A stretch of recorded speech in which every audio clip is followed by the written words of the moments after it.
There are not many players in league history that are better at getting under your skin, and I say this as a compliment, than Chris Paul is. And this happens to involve Devin Booker.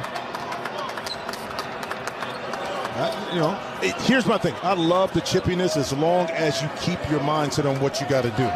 As long as it doesn't turn in against me, against you, I'm fine with it. Go back and forth. Show the emotion. I want to see the emotion that, you know what, this game early in the season really does matter. Phoenix could have last year to about 37, 38 per game this year. And see George and Cameron Payne having some words, and now Booker getting involved. I don't know what Paul George is really upset about here. I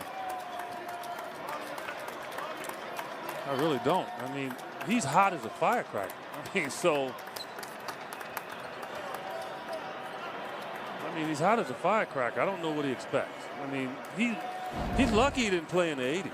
They would have been chopped a couple of braids off by now. But that's a good block there from Payne, and he just fell on him after he blocked the shot. So I'm just trying to figure out why Paul George is a little upset. And you can see Cameron Payne didn't say anything. Devin Booker took exception to the response from Paul George. We know about the competitive juices of one Devin Booker. It's always surprising. Yo, keep on trying Paul George, and he might swing on you guys.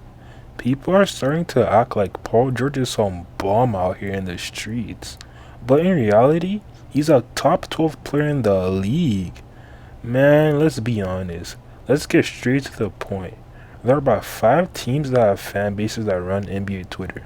And they are Lakers fans, Knicks fans, Bulls fans, Celtics fans, and Sixers fans. The rest are just fans of particular NBA players.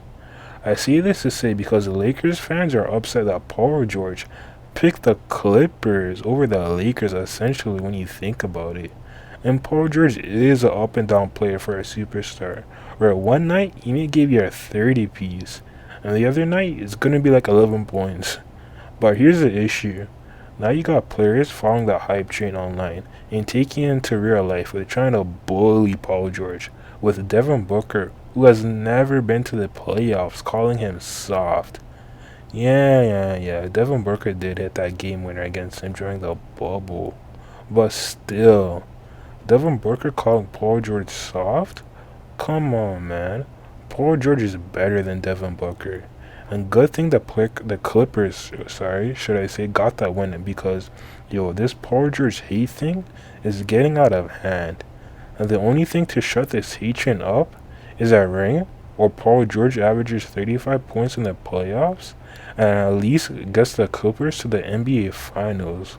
Because at this point, you're going to have LaMelo Ball calling Paul George a bitch, with the way this hate train towards Paul George is going.